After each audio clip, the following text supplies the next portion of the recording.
Lu mau tau kenapa kita nggak pernah nge-short? Ya, kita lebih prefer di directional long. Karena short tuh ruginya unlimited. Benar. Shorting tuh asimetrik. Ya, ruginya. Ruginya unlimited kenapa? Karena kalau aset itu cuma bisa sampai 0, ada batasnya. Kalau lu directional ke atas ada batasnya. Tapi kalau short directional tuh bisa sampai atas. Benar, itu dia nggak paham. Iya, lu nggak paham ya. Saya bilang maksimalkan ya asymmetric bet ya, dan hati-hati ya dengan ini. Jangan coba timing the top ya dengan swing short. Karena nyatanya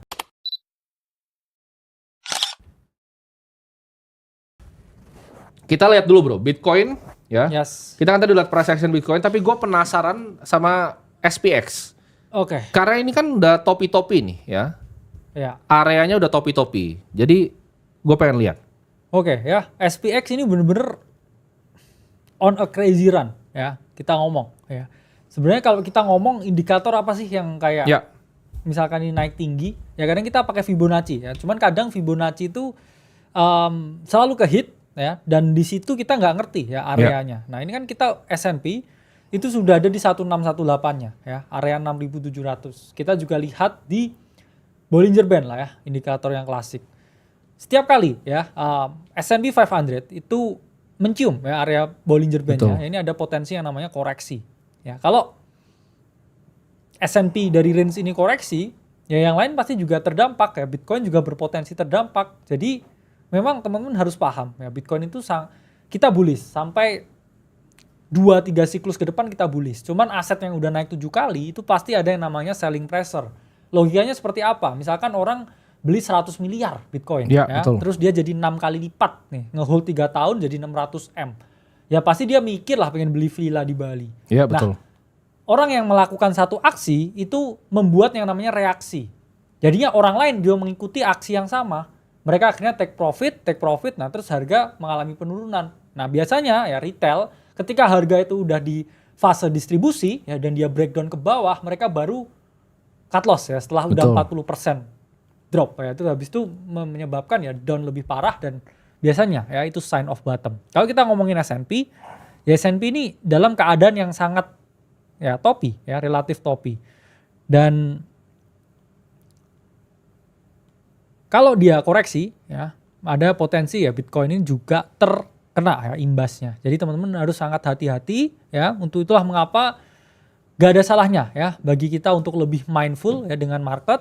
Dan memang kayak yang dilakukan Bro Timothy ya, itu kan kadang juga borong Bitcoin. Tapi ingat ya, borong Bitcoin itu dalam jangka waktu yang lama. Kamu jangan expect borong Bitcoin terus besok akunnya udah double, itu nggak mungkin. Benar, ya. itu borong bisa ngalahin 30 bulan loh bro. Iya, anak jadi 3 itu 30 bulan. 30 bulan tuh bisa anak jadi bisa 3 anak ya, itu jadi, bikin. Jangan berharap cepat kaya. Anak jadi 3 loh, 30 bulan. Jadi harus paham, harus paham.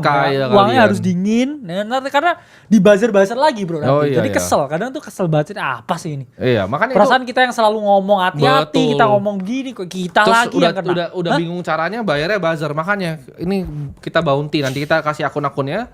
Jadi setiap kita ketemu akun buzzernya, ntar kalian verifikasi itu ada di Discord. Buat yang punya akunnya tunjukin lu punya akunnya. Kita kasih 100 juta cash ini, lu kasih tahu siapa yang pesan. Ada yang bilang short keras lah, jangan ngemeng doang. Kalau bear market ngapain gua short? Iya. Orang directional gua main dulu semua. Gua triliuner bos, lu nggak usah ngajarin gua mau ngapain. Gitu, rumah mak lu dulu benerin. Ya. Karena banyak banget gembel-gembel tuh suka kayak ngomong gitu, nge-short itu aja. Lu mau tau kenapa kita nggak pernah nge-short? Ya, kita lebih prefer di directional long. Karena short tuh ruginya unlimited. Benar. Shorting tuh asimetrik. Ya, ruginya unlimited kenapa? Karena kalau aset itu cuma bisa sampai 0, ada batasnya. Kalau lu directional ke atas ada batasnya. Tapi kalau short directional tuh bisa sampai atas. Benar, itu dia nggak paham. Iya, lu nggak paham ya. Karena kan ini pun juga saya jelasin ya. Di sini pun di webinar saya juga omong juga ya. Karena mendekati akhir seperti ini ya pasti ada yang selalu punya mindset ya. Kalau mereka ini bisa ini ya, perfect gitu ya. Play the market cycle ya. Di sini saya bahkan juga bilang nih, bentar. Nah, saya bilang maksimalkan ya asymmetric bet ya dan hati-hati ya dengan ini. Jangan coba timing the top ya dengan swing short. Karena nyatanya banyak kan yang kayak nge-short terus sampai naik nge-short ini terus. ada monyet lagi bro. Oh jadi kemarin bilang bear market bisa nge-short tuh bullshit ya. Bukan, itu kan trading harian kalau disamain sama directional. Makanya otaknya tuh gede sedikit kamu. Makanya kamu miskin. Otak kamu gedein dikit aja, pasti kamu kaya. Gitu. Kamu nggak bisa bedain antara trade harian, swing, gitu. Directional apa tuh artinya? Coba artiin dulu gitu. Ya makanya otak tuh harus dibagusin bro, orang-orang kayak begini gitu ya. Iya benar. Kebanyakan nontonin influencer sih gitu. Jadi bego kamu. Bahasa market sederhananya kamu nggak paham. Karena ya gitu tadi ya. Misalkan gini, kita kan selalu cuman rotating. Kalau misalkan ini Bitcoin absennya kecil nih, potensi koreksi, ya udah kita trimming. Oh BCA nih naiknya bisa lebih tinggi, gold lebih tinggi ya, kita masuk ke sana. Ngapain saya kayak all in short Bitcoin, kayak saya kalau salah ya portonya kebakaran. Betul. Kita nilainya salah, gede loh. Kita kalau salah hilangnya 100 miliar. Kalau bener Zcash juga untungnya 100 miliar. Lu 100.000 nangis kema dapat lagi lu bisa buat ngopi. Ya beda, Bos. Ya makanya saya mending cari aset yang oke, ini lebih ideal dibeli. Daripada saya short kayak gak bisa tidur short terus semua hartanya terus ketarik-tarik lagi short. Bener. Hilangnya banyak gitu kan. Ya mending saya ngapain? Ya mending saya cari yang lebih oke ya. Cari asymmetric opportunity di tempat yang lain. Iya, makanya. Dan ini menarik juga bro ya. Kita udah warning kemarin ya, yang bullish udah nyangkut. Nah ini gue pengen bahas, kalau lu lihat secara price action Nvidia sih sebenarnya. Karena Michael Burry kemarin kan sempat open posisi short itu ya. Ya. Dia hampir 40% portonya open short di Nvidia dan Palantir. Gue pengen tanya lu secara price action bagaimana nih? Kalau pure secara teknikal, kalau emang makro kan emang bearish nih.